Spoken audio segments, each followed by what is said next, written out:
au Pays Basque, dans le sublime village de Saint-Jean-Pied-de-Port. Nous sommes littéralement au cœur du Pays Basque, en Basse-Navarre. Mais pourquoi ce nom étrange, Saint-Jean-Pied-de-Port ? Alors le port signifie le col de montagne et la ville a été bâtie au pied du col de Roncevaux ou du port de Roncevaux. Port, ça signifie portus en latin, qui signifie passage, porte. Quand on arrive au Pays Basque, ce que l'on voit tout de suite, c'est cette couleur rouge que l'on appelle rouge basque. Cela a une histoire aussi, cette couleur. Oui, tout à fait, puisqu'au Moyen-Âge, la plupart des maisons étaient construites en bois. Or, le bois pouvait pourrir très facilement. Donc, ils avaient trouvé une astuce. Ils utilisaient du sang de bœuf ou du sang de porc qui mélangeait avec de l'ocre. Et cette substance permettait au bois de tenir un peu plus longtemps.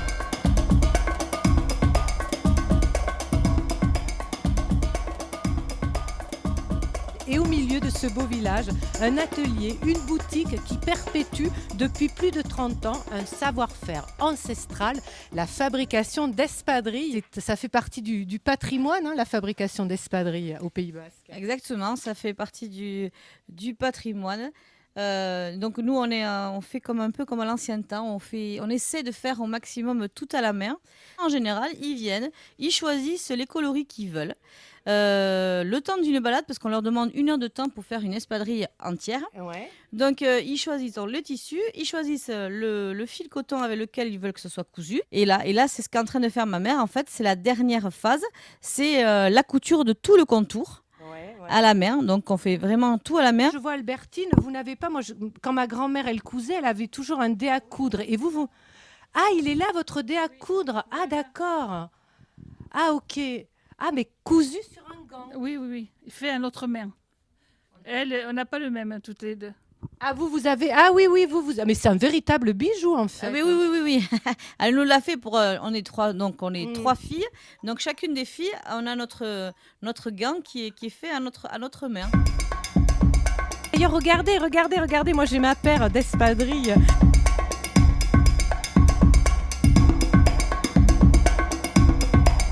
Elle est une tradition incontournable au Pays Basque. C'est la pelote, pas n'importe quelle pelote, la pelote à main nue. Je vais retrouver Édouard Maïté qui va nous présenter ce lieu qui est un lieu de mémoire, la mémoire de la pelote basque ici. La mémoire de la pelote basque de Saint-Jean-Pied-de-Port. Effectivement, cette société a été créée en 1921. Vous vouliez nous faire voir des photos extraordinaires qui datent d'un autre temps. Oui, c'est l'abbé Ramouspé qui a engagé et qui joue en soutane. Et ça, c'est des photos de 1952. Et c'était un avant qui était extraordinaire. Il avait une élasticité, un style qui était vraiment extraordinaire. Et vous voyez que ses 2 pieds, quand il a engagé, il s'est tourné pour prendre appui sur le mur.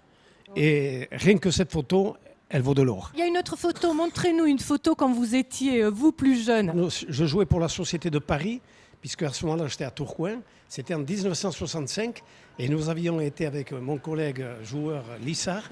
Nous avions rencontré une équipe de la Goïseco en finale champion de France, et dans cette équipe, il y avait mon frère aîné.